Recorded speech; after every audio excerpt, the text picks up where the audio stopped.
Wow, wow, wow. I'm Owen, this is NONNA'S, and today we're making pasta al forno. Ciao, Nonna. Ciao, Nino. I used to spend all my summers as a kid in Tuscany watching my Nonna cook, learning from her, eating some of the best food. I'm gonna be recreating some of those recipes. She's in Italy, but luckily, due to modern technology, she's just one phone call away.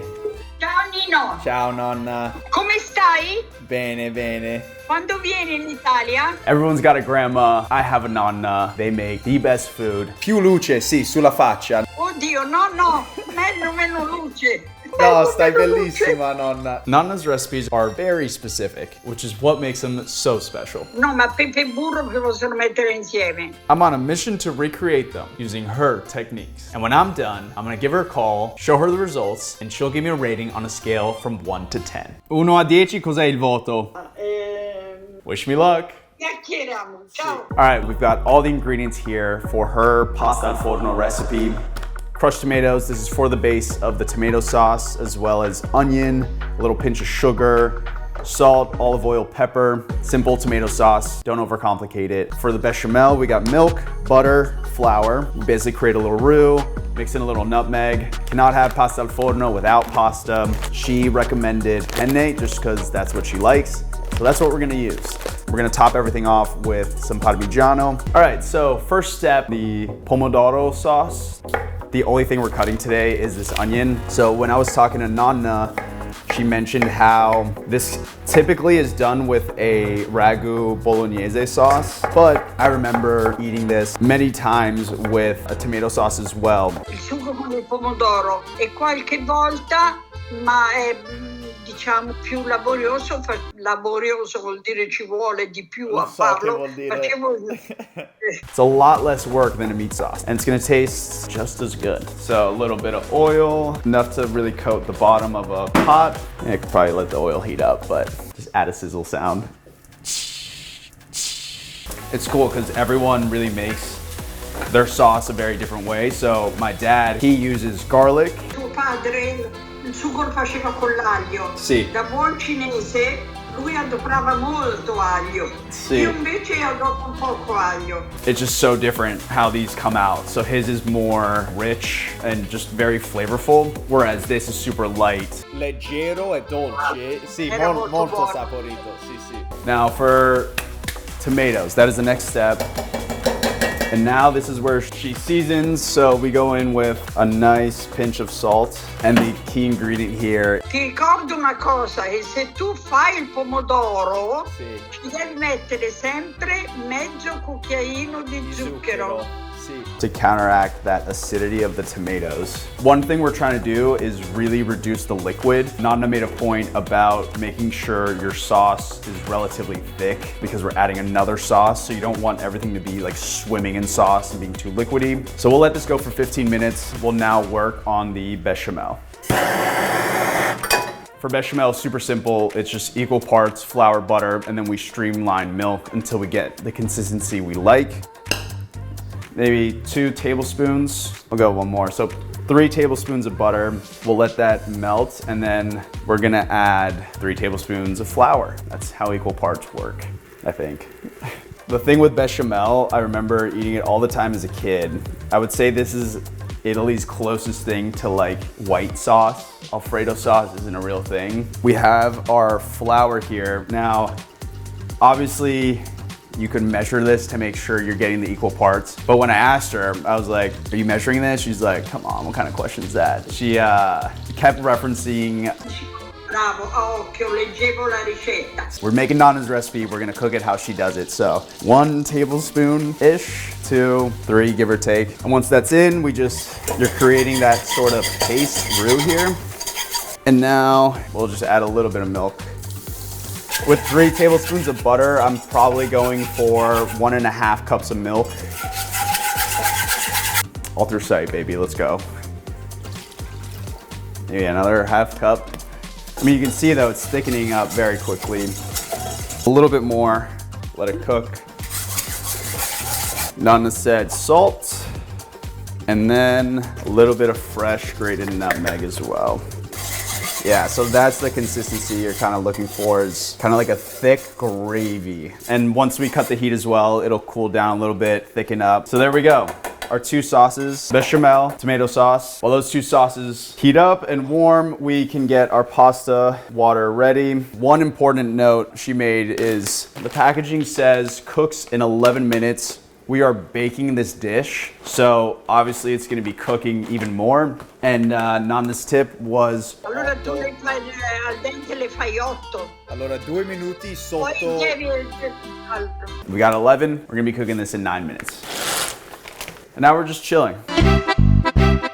Well, not really, we can actually prep our baking dish. So, Nonna was mentioning... Come vuoi tu, se metti il burro non metti il foglio, dai. We're gonna opt for the butter method.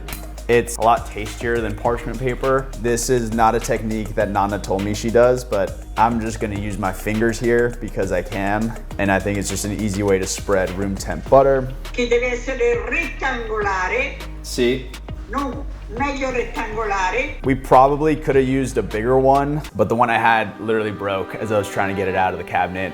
So we're gonna use this smaller size. But this is a great dish for feeding a bunch of people. It really reminds me of just my childhood. We ate this all the time. Now add the pepper and a little Nonna secret, Nonna tip. She adds a little knob of butter. No, ma pepe e burro che possono mettere insieme. There's very little things that adding butter to that will not make it taste good. Nonna knows what she's doing with that.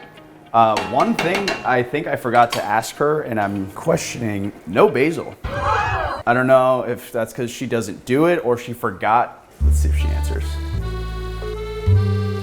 Ciao Tati, Nonna, allora il sugo è qui, che si mette il basilico, lo metti o no? Se ce l'hai mettilo, sì. Ma normalmente cosa fai? Se ce l'ho lo metto, però poi lo tolgo. Okay, grazie Nonna. Baci. Pasta's done. Let's assemble. Boom.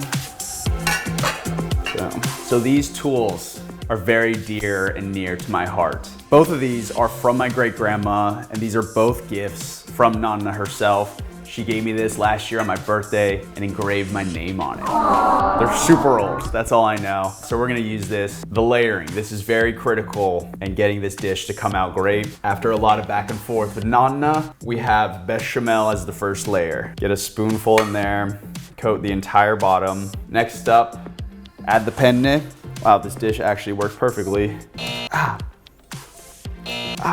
Don't use your hand. Now we layer in our beautiful sauce. I think this sauce would make Nonna proud. She said, make sure it's not liquidy AF. She didn't phrase it like that, but pretty thick. I'm not gonna lie, I'm a little skeptical because every time I eat this, I feel like the pasta is just mixed in with the sauce. Logically, that would make a lot of sense because I feel like underneath that top layer, you have noodles that are not sauced. But maybe when this cooks, it kind of seeps through.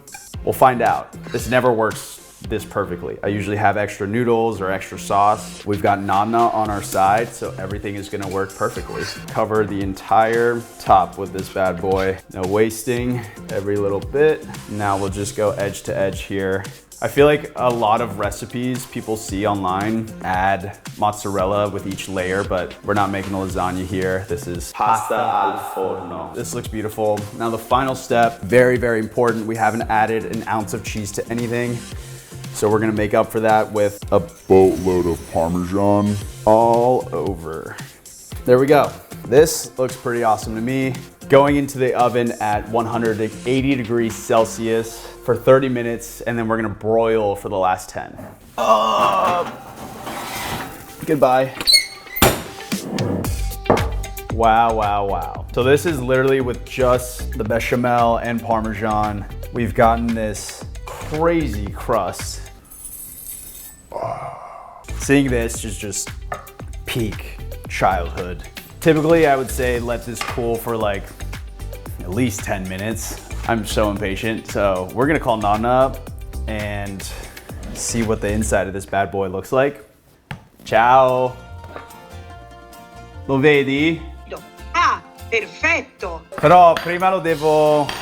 Vediamo com'è dentro. Sì, solo un pezzettino. Allora, Questo è come... Bello. È bello. Sì. Bravo. Però Bello. ho un po' paura perché dentro questo vassoio è un po' alto, diciamo. Guarda che dentro ci sono un po' di pezzi che non hanno del sugo. Sì, lo dovevi fare più basso.